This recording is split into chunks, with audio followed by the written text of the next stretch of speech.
Ukraine की राजधानी पर हमला, दहल उठा कीव।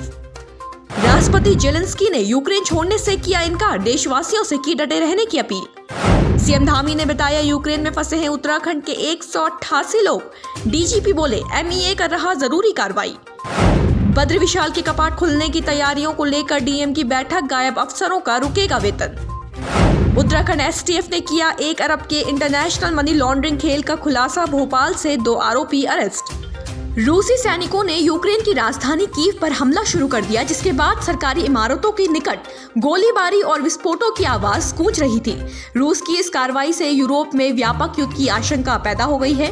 वहीं उसे रोकने के लिए दुनिया भर में प्रयास भी शुरू हो गए हैं। युद्ध से सैकड़ों लोगों के हताहत होने की सूचनाओं के बीच कीव में इमारतों, पुलों और स्कूलों के सामने भी गोलीबारी और विस्फोटों की घटनाएं हुई हैं।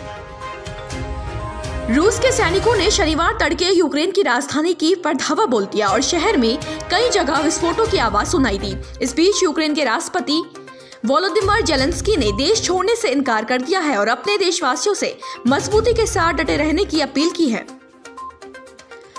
सीएम पुष्कर सिंह धामी ने कहा कि उत्तराखंड के 188 लोगों के यूक्रेन में फंसे होने की सूचना मिली है। हम विदेश मंत्रालय और भारत सरकार के साथ लगातार संपर्क पे हैं। हमारे अधिकारी हमारे छात्रों को सुरक्षित निकालने के लिए काम कर रहे हैं।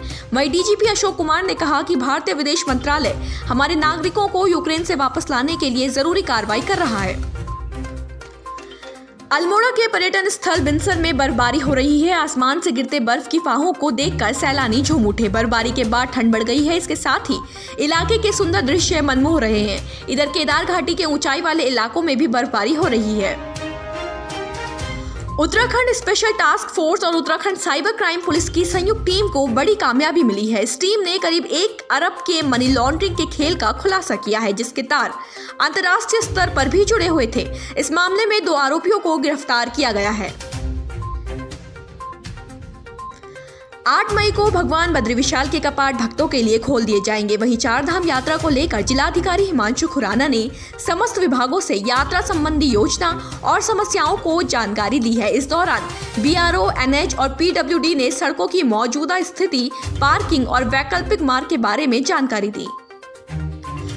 पूर्व सीएम हरीश रावत ने ताजा ट्वीट कर लिखा है कि पिछली बार मुझसे एक त्रुटि रह गई थी। मैंने पर्यटन विभाग पर ज्यादा भरोसा किया और उनको अपने नेशनल हाईवेज में फूड सराय, फूड कोर्ट्स और क्राफ्ट कोर्ट्स विकसित करने का दायित्व सौंपा। प्रारंभिक सर्वेक्षण के बाद पर्यटन विभाग आगे नहीं बढ़ पाया।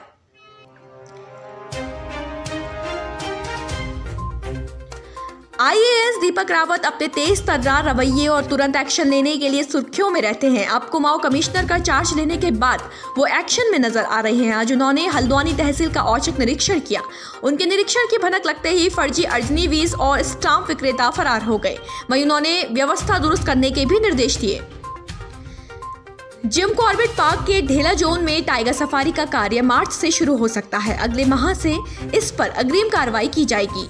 जो भी सहमति बनेगी, विभाग व शासन उसके अनुसार आगे की कार्रवाई करेगा। उम्मीद है कि टाइगर सफारी खुलने से पार्क में पर्यटकों की संख्या बढ़ेगी। कांवड़ियों ने हरिद्वार से गंगा जल भरकर काशीपुर पहुंचाना शुरू कर दिया है। ऐसे में काशीपुर में पुलिस ने कांवड़ियों के लिए रूट डाइवर्ट किया है। दरअसल 1 मार्च को महाशिवरात्रि है। शिव भक्त कांवड़िये अपने आराध्य भगवान शिव को उस दिन गंगा जल चढ़ाते हैं। कांवड़ यात्रा के दौरान गंगा जल चढ़ाने का महात्म्य ज्यादा बताया जाता है। इस बार खास बात ये देखने को मिल रही है कि कांवड़ों पर तिरंगे सजाए गए हैं। बाकी अपडेट्स के लिए बने रहे देवभूमि इंसाइडर के साथ। आज ही डाउनलोड करें देवभूमि इंसाइडर ऐप।